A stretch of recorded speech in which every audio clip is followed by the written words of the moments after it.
In the early days, before roads cut through the hills and before the land was divided by borders and deeds, there flowed a long, slow river through a wide plain of grass and stone. The people who lived along its banks called it simply the Remembering River, for it was said that the water carried more than rain and snowmelt. It carried memory.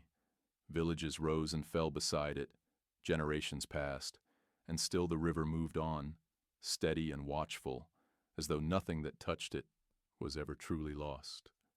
The villages along the river lived modestly. Their houses were built low and close to the earth, and their lives followed the rhythm of the seasons. Fishing, farming, and gathering were their daily work, and every child learned early how to read the river's moods.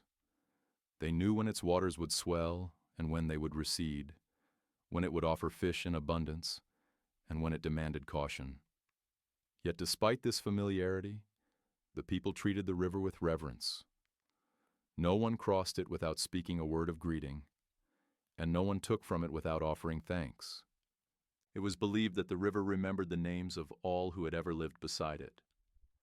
The elders said that if you whispered your name into the water at dusk, the river would carry it forward, keeping it safe long after your voice had faded.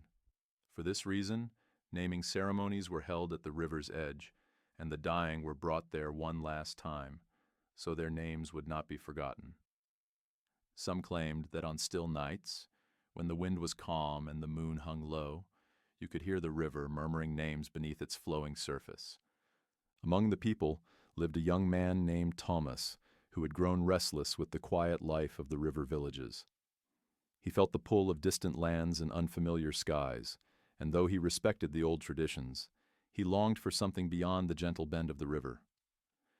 When he spoke of leaving, his family warned him that those who went too far from the river risked being forgotten.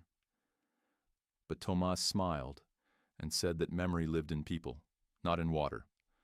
Before he left, his mother brought him to the river at dawn. The mist hung thick over the surface, and the world felt hushed, as though listening. She asked him to kneel and speak his name. Thomas hesitated, then whispered it into the water. The river accepted the sound without response, flowing on as it always had. Taking this as proof that the ritual meant little, Thomas turned away and began his journey. Years passed. Thomas traveled through cities of stone and markets filled with voices from every corner of the world. He worked many trades, learned new languages, and lived among people who knew nothing of the Remembering River. Over time, the sound of his own name began to feel distant to him, spoken less often and with less meaning. He realized one day that no one around him used it at all.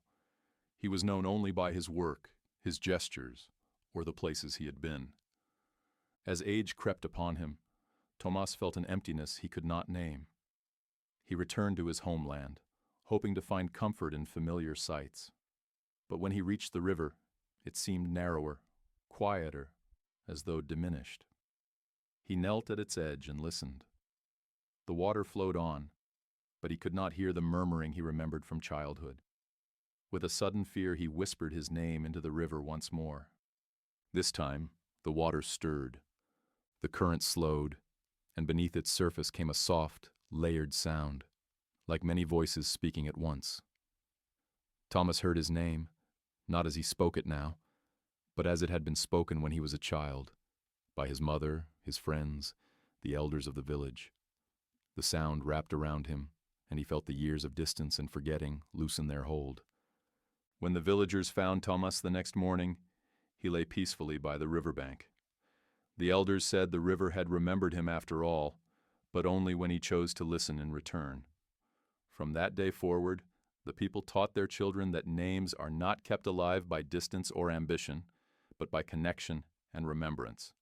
And it is said that even now, if you stand quietly by the river at dusk and speak your name with care, the water will carry it forward, as it has always done, waiting for the day it may need to return it to you.